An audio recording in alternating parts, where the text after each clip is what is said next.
Что вам нужно носить с собой, если вы ремонтирующийся? Влажные салфетки, но это очевидно.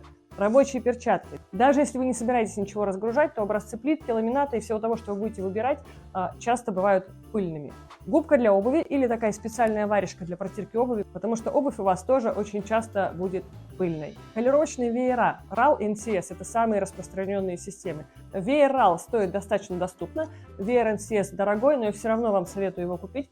Позже вы сможете продать его на Авито.